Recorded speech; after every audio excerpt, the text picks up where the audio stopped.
All right, so come on back over here. So this is very interesting.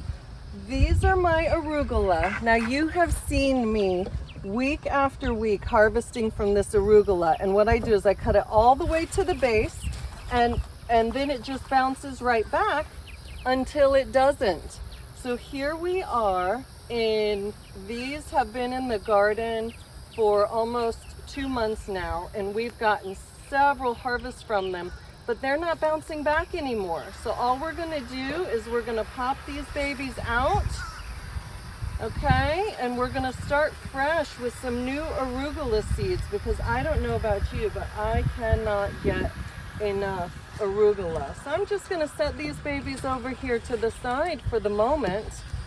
Come on in, and then we have all of this new space here to go ahead and plant a whole bunch of new arugula.